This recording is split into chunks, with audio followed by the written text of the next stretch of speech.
Do you have an emergency fund? In the UK, most people do not have an emergency fund. And the ones that do probably don't have enough. An emergency fund isn't exciting, it's not going to make you rich, but it's the difference between sleeping peacefully and losing sleep when everything goes wrong. An emergency fund isn't for a holiday, it isn't for a new phone. It's for the things that are unplanned in your life where you need capital and you need it fast. Losing your job, your car breaking down, an unexpected bill, these are things that your emergency fund should be used for. So how much do you actually need? Well, everybody has their own opinions. And you hear different numbers online.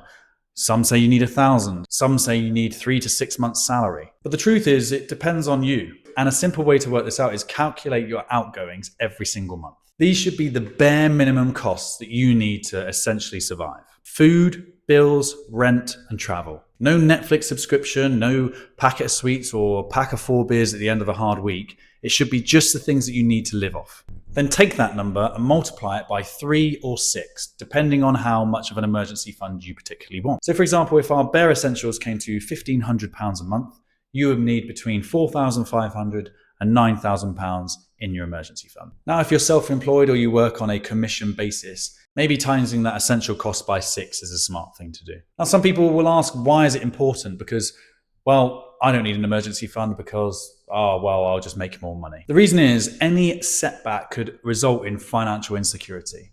For example, if there's a bill of £3,000 that you need to pay and you don't have any access to money, you could then go, I'll go and get a credit card.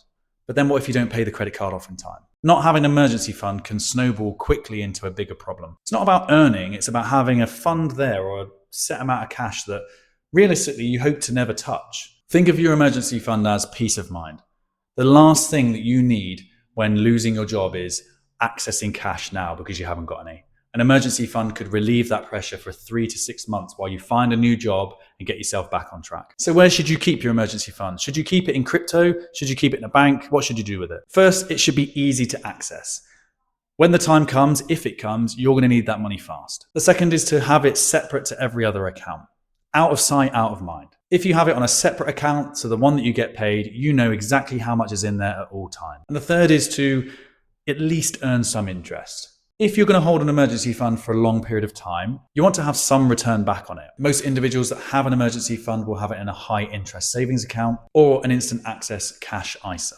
Now with this emergency fund, it's not about chasing returns. This is purely there for if you need it, you have it. Now, if you haven't got an emergency fund, the good thing is you can build one from scratch. The key is to start small. Even £50 or £100 a month is better than nothing. I can guarantee once you've saved your first 1,000 into your emergency fund, you'll want to save more. The best thing is once you have built an emergency fund, that money that was going into that account can be directed towards your investment account. The way I would look at it is that you're building a fund that hopefully you never have to touch, but you're also building good habits for your investment journey in the future. The goal is to protect your future investments and your future self, not to fund impulses. Hopefully you found this helpful. Consider subscribing for more finance related content.